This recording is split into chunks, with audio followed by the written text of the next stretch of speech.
अस्सलाम वालेकुम ख़वातीन व हज़रात, एक मरतबा फिर हाजिर दोस्तों। मोमिन मलिक साहब का एक्सक्लूसिव बयान सुनिए नहीं बल्कि पढ़िए। ये क्या लिखा हुआ है आप लोग पढ़ सकते हैं, मैं पढ़ के सुनाऊंगा। ये अभी यानी कि 4 घंटे पहले 5 घंटे पहले का ये बयान है और उन्होंने अपनी नीचे पिक्चर भी, एक आर्टिस्टिक पिक्चर भी उन्होंने लगाई है। माशाल्लाह खूबसूरत है, चेहरे पे नूर बरस रहा है, नो डाउट, इसमें कोई दो राय नहीं। अब उन्होंने क्या लिखा है दोस्तों, मैं आप लोगों के साथ एक बड़ी खबर देने लगा हूं दोस्तों। बहुत बड़ी ब्रेकिंग न्यूज़ है, एक्सक्लूसिव खबर है। सीमा हैदर मामले में मोमिन साहब ने क्या क्या कर चुके हैं, क्या क्या कर लिया है और अब आने वाले दिनों में क्या क्या होने जा रहा है इनके साथ। बहुत बड़ी तहलका खेज खबर है। अच्छा, मोमिन साहब ने ये जो शब्द लिखा है, आप शुरू में एक शब्द पढ़ लें, मैं फिर बताऊंगा कि ये शब्द किसको बोला गया है। ये देखिए उन्होंने क्या लिखा है। ये पहला शब्द क्या लिखा हुआ है, कुत्ते की दुम 11 साल बोतल में रख लो, टेढ़ी की टेढ़ी निकलेगी। ये हकीकत है ना दोस्तों। कुत्ते की दुम अगर किसी बोतल में बंद करके रख देना, 11 साल क्या 100 साल भी रख लेना, ऊपर वो टेढ़ी की टेढ़ी ही रहेगी। अब ये किसको बोला गया है, आप लोग समझदार हैं। एपी सिंह, सीमा, सचिन, नितरपाल, बबीता रानी, इस पूरे गैंग को। लेकिन 2 सरगना है, एक एपी सिंह और सचिन, क्योंकि सीमा तो पाकिस्तानी है, वहाँ अजनबी है और सारी बातों का पता है आप लोगों को, ठीक है ना। कितनी अजनबी है, अब कितनी अजनबी बन चुकी है, वो भी आप लोगों को बताएंगे। अच्छा, आगे मोमिन साहब ने क्या लिखा है, क्या शानदार उन्होंने आज कम्युनिटी पोस्ट की है। आज जो मोमिन साहब उन्होंने लिखा है, किस बात का अगले कुछ दिनों में क्या होने वाले, वो भी इसी वीडियो में बताऊंगा। अच्छा, आगे लिखते हैं, आगे भी देख लीजिए दोस्तों। और कुत्ते को इज्जत से घी खिलाओ तो उसे पचेगा ही नहीं। कुत्ते को अगर घी खिलाया जाए ना, उसको हजम नहीं होता, वो किसी खेत में जाके ना वोमिटिंग कर देगा, समझ रहे हैं ना।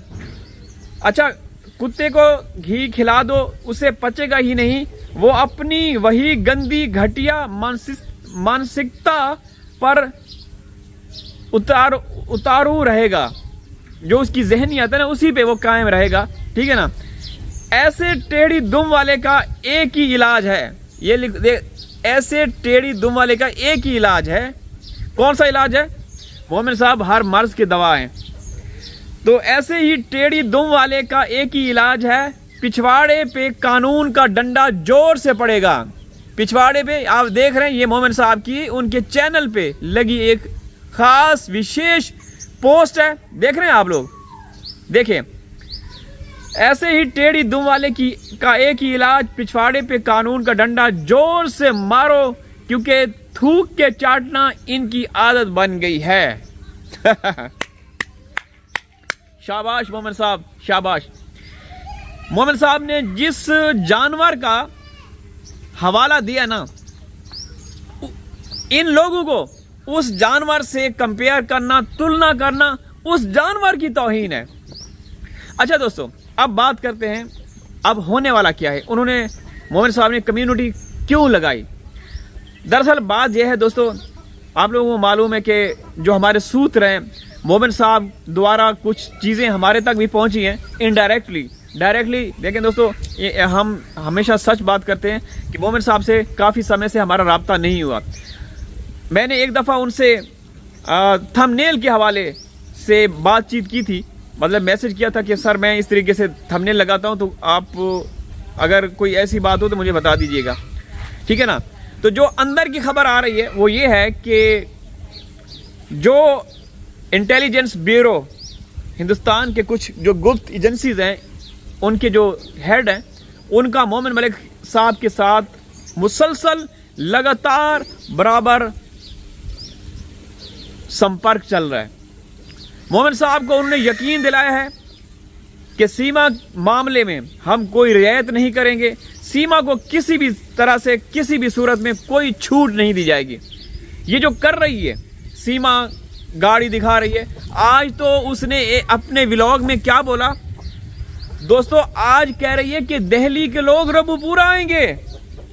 क्यों आएंगे? क्योंकि यहाँ पे मैं रह रही हूँ, उसका सीधा साफ और डायरेक्ट जवाब ये है, उसके कहने का मकसद।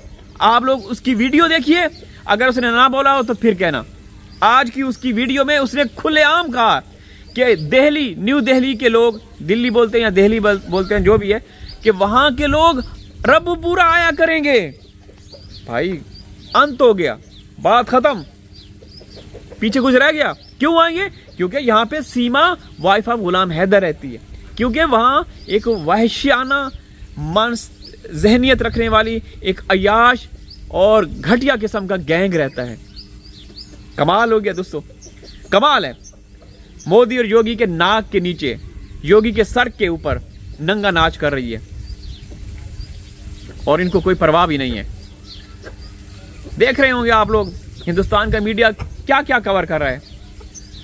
आज तो भाई वो कह रहे हैं कि डोनाल्ड ट्रंप ने मेरे हेलो माय डोनाल्ड ट्रंप बोला था ना एक दफा, माय फ्रेंड डोनाल्ड ट्रंप।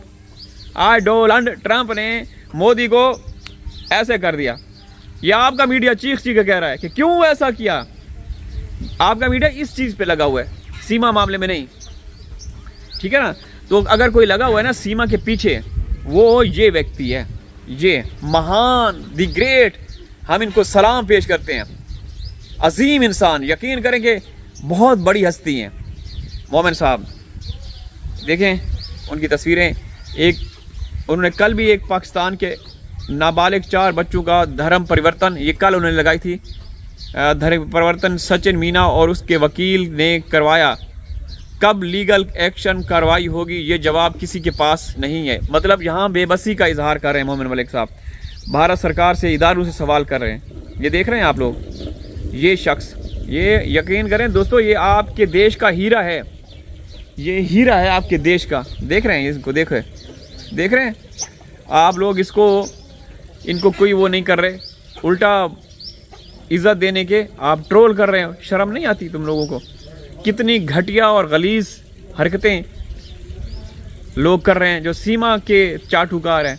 तो दोस्तों हिंदुस्तान के जो एजेंसीज हैं, इंटेलिजेंस एजेंसीज के जो हेड हैं या उनके जो करता धरता है, वो मोमिन साहब के साथ संपर्क में हैं। मोमिन साहब को यकीन दिला रहे हैं कि आपने घबराना नहीं, हमने सीमा के ऊपर नजरें रखी हुई हैं। लेकिन हम पहले भी कह चुके हैं, अब भी कह रहे हैं, क्योंकि मोमिन साहब की कल की जो पोस्ट है उसमें साफ बेबसी, लाचारगी और थोड़ी सी आप कह सकते हैं कि मायूसी नजर आ रही है कि जो बच्चों का जिसने धर्म परिवर्तन करवाया, किसने एक्शन लेना है, कब लेना है, कौन लेगा एक्शन, कौन? मोदी लेगा, योगी लेगा? भाई मोदी और योगी के नाक के नीचे, योगी के सर के ऊपर, खूबसूरत से सर के ऊपर नंगा नाच कर रही है और वो देख रहा है बुलडोजर बाबा। शर्म आनी चाहिए इनको, जो सीमा को जिन्होंने रखा हुआ है, जिन्होंने सीमा को रखा हुआ है। फिर कहूँगा हीजड़े हैं कोई भी, A to Z मैं फिर बोलते तनवीर भाई आपने mister my friend Donald Trump को बोला है हीजड़ा, नहीं बोला है तो क्या हुआ?